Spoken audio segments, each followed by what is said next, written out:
यार देखो, मैं कहता ही रहता हूँ कि डब्ल्यूडब्ल्यू को सिर्फ मजे के लिए देखा करो, ज्यादा भी दिमाग घुसेड़ के अपना दिमाग खराब करने की जरूरत नहीं है। हाँ, स्टोरी लाइन में लॉजिक सेंस वो एक अलग मुद्दा है, लेकिन ये नहीं कि भाई डब्ल्यूडब्ल्यू देख के किसी डिसीजन से बहुत ज्यादा परेशान हो जाए। तो भाई ये वीडियो आपको बता देगी कि मैं ऐसा क्यों कहता रहता हूँ। रोमन रेंस ने खुद ही अपने ट्विटर पे शेयर किए। ये बच्ची है, अब मुझे बच्चों को देख के इतना पता नहीं चलता उनकी एज क्या, लेकिन बहुत छोटी सी लग रही है। आई थिंक 2-3 साल के आसपास की ये होगी। और वो छोटी सी बच्ची अपना ना कोई वीडियो वगैरह देख रही थी, लेकिन जैसे रोमन रेंस का म्यूजिक बजा, उसने भी बिल्कुल वी द वन जो अपना वन है उसको स्काई में थ्रो किया और ओटीसी ओटीसी वो चिल्ला रहे हैं। भाई बहुत ही ज्यादा क्यूट वीडियो है, सही बता रहा हूँ। आज की दिन की सबसे क्यूट वीडियो आपको यही लगने वाली, चाहे इसके बाद आप कितना ही क्यूट वाला जो कंटेंट है उसको कंज्यूम कर लो। और रोमन रेंस ने भी इसको शेयर किया और इसके ऊपर 45,000 लाइक्स हैं। ऐसी वीडियोस मामला में सही मायने में कह सकता हूँ न्यूट्रल कर देती है कि भाई क्या है, सब कुछ एंटरटेनमेंट के लिए ही तो है, तो उसको इतना भी क्या सीरियस लेना कि भाई अपनी लोग लिटरली मेंटल हेल्थ खराब कर देते हैं कि भाई ये ऐसा क्यों हो गया। तो थोड़ा मजे से और चिल तरीके से देखा करो। ऐसी वीडियोस को देख के पता चल जाता है कि पर्पस बहुत कुछ बड़ा है डब्ल्यूडब्ल्यूई का,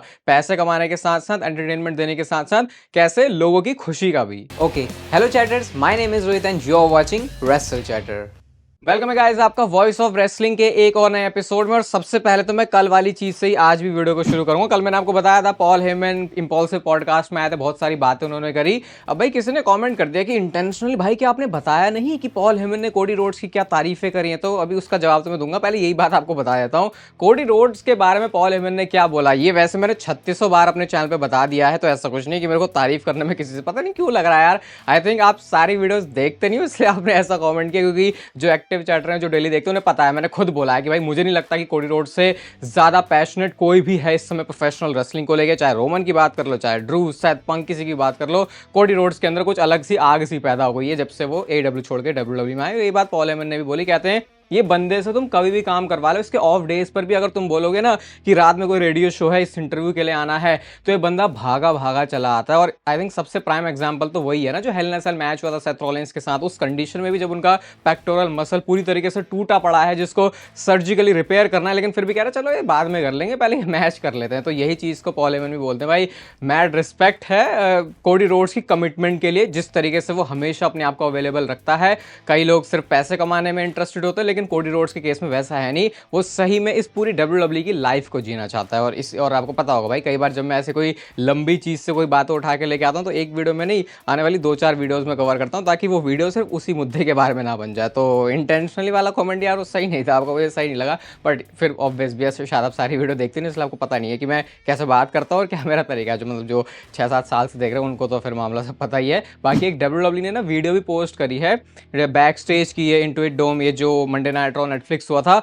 और ये फोटो देख के थोड़ी सी जेलसी तो होगी भाई जो रोमन रेंस का फैन है, कि कैसे पॉल हेमन थोड़े उसी अंदाज में सीएम पंक को देख रहा है जिस तरीके से वो अपने ट्राइबल चीफ, अपने हेड ऑफ द टेबल को देखता है बिल्कुल पीछे से। ये ऐसा नहीं है कि कोई बिल्कुल बिल्कुल फ्रेम करके खींची गई ये फोटो, ये पूरी इस वीडियो का ही पार्ट है जहाँ पर पॉल हेमन इस तरीके से सीएम पंक को देख रहे हैं। तो भाई इनकी सेटिंग तो लग रहा है आने वाले टाइम में ज़रूर होगी, और होनी भी है, क्योंकि इतना टाइम से इनकी पहले भी सेटिंग रही है। ब्रॉक लेसनर के साथ बहुत ज़्यादा जाना जाता है पॉल हेमन को, रोमन रेंस के साथ, और पुराने वाले हो तो सीएम पंक के साथ भी उनका जो नाता है वो काफ़ी गहरा वाला ही है। सीएम पंक को वैसे रॉ में एक चीज़ से प्रॉब्लम हुई, ये वीडियो डब्ल्यूडब्ल्यूई ने खुद ही शेयर करी, ऑब्वियसली प्ले तो मैं ऐसे नहीं कर पाऊंगा। यहाँ पे पैट मैकेफी और माइकल कोल सेथ रॉलिंस के थीम म्यूजिक पर ऐसे वो करके ऐसे कर रहे होते हैं, तो सीएम पंक कहता है वो सीरियसली तुम ये कर रहे हो, तुम मेरे पे टर्न कर रहे हो। तो पैट मैकेफी तो चुप होगा, अरे कुछ नहीं मैं नहीं कर रहा। फिर माइकल कोल ने बाद में देखा तो वो भी चुप हो जाता है, अरे भैया सीएम पंक नाराज ना हो जाए। ऑब्वियसली लाइट वे में ही था बहुत ज़्यादा, क्योंकि अब फ्रीडम बहुत ज़्यादा मिल चुकी है, क्योंकि पता है हेडसेट पर कोई पीछे से गोरिल्ला पोजीशन से चिल्लाने नहीं वाला कि ये क्यों कर दिया। समझ रहे हो आप मैं किसकी बात कर रहा हूँ, क्योंकि इस बंदे के बिना पता नहीं कोई ऐसा लगता है वीडियो पूरी नहीं हो रही, कोई कुछ ना कुछ रेफरेंस आ ही जाता है। थोड़ी एक्टिविटी रोमन रेंस के ट्विटर अकाउंट पे, सोशल मीडिया पे बढ़ गई है। ये उन्होंने फोटोज भी ट्वीट करी हैं,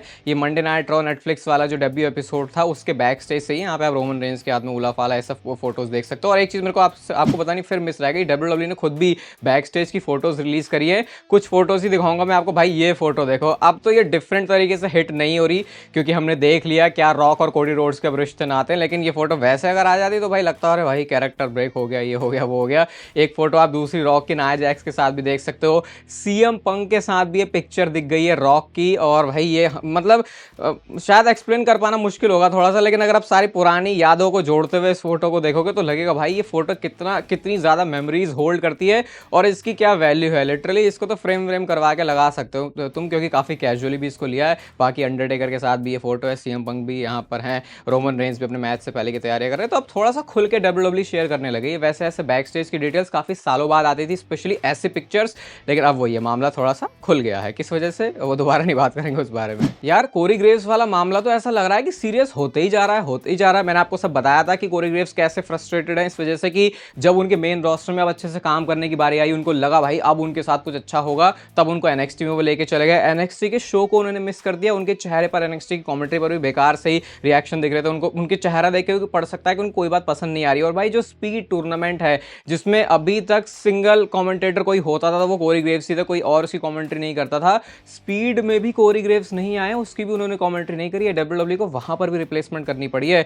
तो भाई ये मामला बहुत सीरियस है, क्योंकि ये ऐसा नहीं है कि WWE किसी बंदे को निकालना चाह रही है कंपनी से, वो बंदा खुद नहीं समझ पा रहा। मतलब ये थोड़ा सा प्रोफेशनलिज्म के अगेंस्ट है कोरी ग्रेव्स का काम, but I get it. I think इसको हम डाइजेस्ट कर सकते हैं, क्योंकि वो बंदे के साथ भी ऐसा लग रहा है कि सही ट्रीटमेंट नहीं हुई है। लोग इसको लिंक कर रहे हैं भाई कि ये उनके रिटर्न की तरफ, इंडिंग रिटर्न की तरफ जो है टीज कर रहा है, लेकिन यार जितना भी देख के लग रहा है मामला शायद ऐसा है नहीं। पता नहीं ये कहानी कहाँ जाएगी। और मैं सोच रहा हूँ कि अगर WWE अपना डिसीजन चेंज करती है, कोरी ग्रेव्स को फिर से मेन रोस्टर में लेके आती है, तो वो मूवमेंट कुछ अलग सा हो जाएगा। सोच लो अब ये भी एक मूवमेंट बन सकता है कि कोरी ग्रेव्स को दोबारा से रॉ या स्मैकडाउन की कमेंट्री टेबल को वो ज्वाइन करते हैं। मतलब देख लो अब कहानी यहाँ पे बना दी है इन्होंने, जो कि रियल कहानी है। वैसे ऐसा नहीं कोई ये स्टोरी लाइन का पार्ट है। अरे भाई एलेक्सा ब्लिस के बारे में आज बता सकता हूँ आपको कुछ अच्छे से, और शायद ऐसा लग रहा है कि रॉयल रंबल में एक सरप्राइज एंट्रेंट तो एलेक्सा ब्लिस होने वाली है। ये पिक्चर उन्होंने पोस्ट करी अपने सोशल मीडिया प्लेटफॉर्म पे, जहां पे वो लिखती है back to pre pregnancy weight, यानी कि प्रेग्नेंट होने से पहले वो जिस भी कंडीशन में थी, अब उस वाली शेप में वो दोबारा से आ चुकी हैं।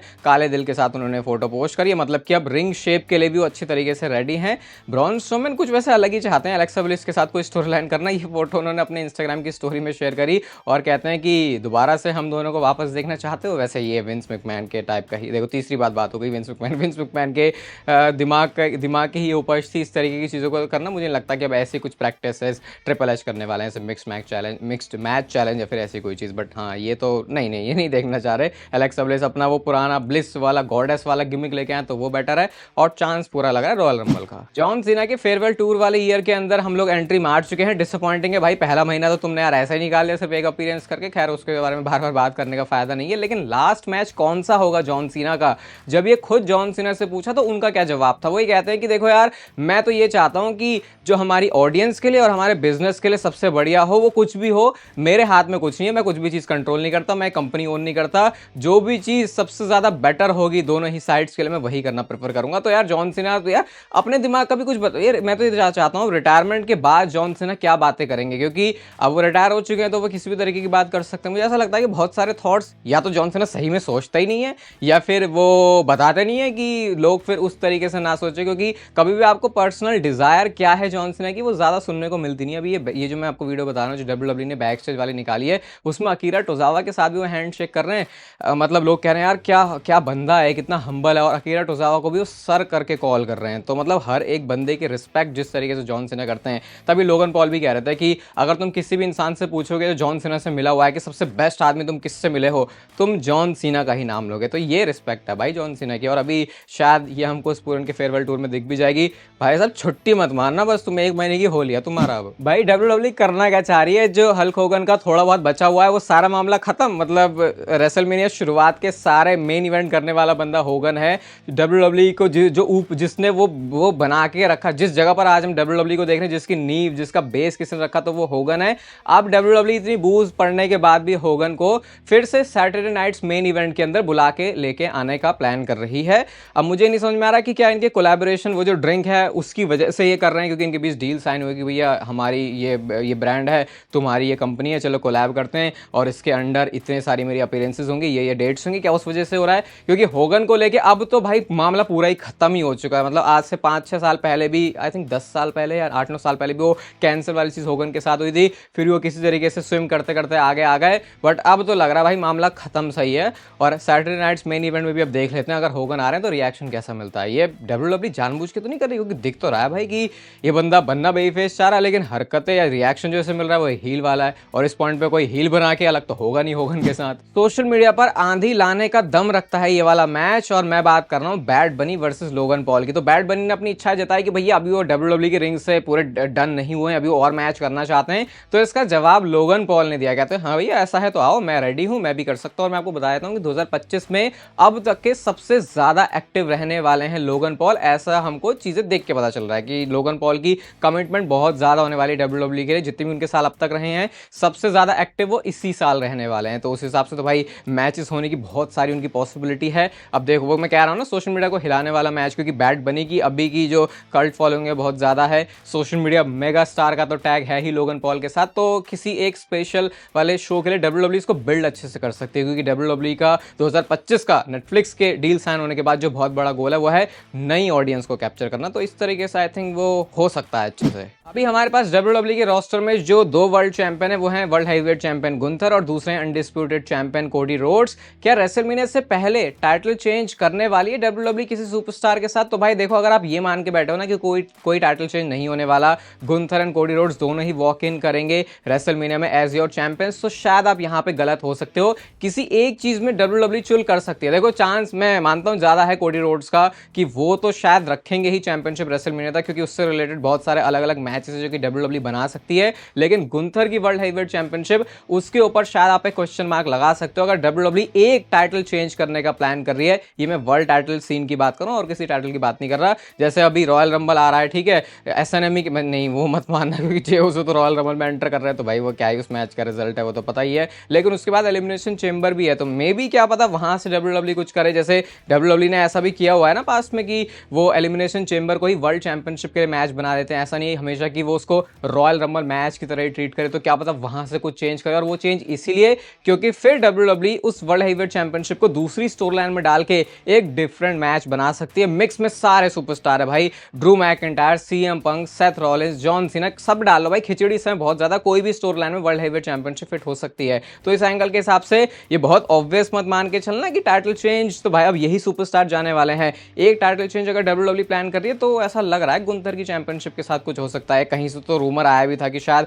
CM पंक कैप्चर कर लेंगे वो वाली चैंपियनशिप को। मैं उस बारे में कुछ नहीं कह सकता, बट हाँ अनप्रेडिक्टेबल रहती है रेसलमेनिया, तो ये एक पॉसिबिलिटी है जो कि शायद ट्रिपल एच कर सकते हैं। बहुत टाइम हो गया इस महान आदमी के बारे में बात हमने नहीं करी, और ये है टोंगा लोआ, जो कि अपनी इंजरी की वजह से गायब है। मैं आपको बता सकता हूं जो आपके दिलों को ठंडक पहुंचाएगी, आराम पहुंचाएगी, थोड़ा रिलैक्स करेगी। रेसलमेनिया में टोंगा लोआ के लिए प्लान्स हैं। तो रेसलवोर्ड से ये अपडेट करते हैं कि WWE टोंगा लोआ को वापस लेके आने के लिए होपफुल है रेसलमेनिया 41 तक एक टैग टीम मैच को सेटअप करने के लिए। और अगर मैं टैग टीम मैच को दिमाग में डालूं तो मुझे तो ये ब्लड लाइन वाले एंगल के अंदर ही फिट होते हुए नजर आता है, क्योंकि अभी ये सोलो की ब्लड लाइन तो आई थिंक चलेगी थोड़ी, तो शायद टोंगा लोआ के साथ टोंगा लोआ टामा टोंगा मिलके कुछ टैग टीम कर दें, या फिर जेकब फाटू या क्या पता 6 मैन टैग टीम मैच कुछ ऐसा कर सकते हैं। फिर से मुझे लग रहा है कि अगेंस्ट में कहीं ये जिमी एंड जे उसो को ना डाल दें, जो कि शायद ऐसा लगता है कि थोड़ा सा कॉम्प्रोमाइज कर सकता है जे उसो की बुकिंग को, कंसिडरिंग उनको WWE के फैंस की तरफ से भी कैसा रिएक्शन मिला। बाकी टोंगा लोआ वापस आ जाएंगे तो एक ऑब्वियसली एक ग्रेट एडिशन होगा ये रेसलमेनिया 41 में। बाकी यहाँ तक आपने वीडियो देखी तो इसे लाइक कर दो, चैनल को सब्सक्राइब कर दो ऐसा कंटेंट के लिए, क्योंकि डेली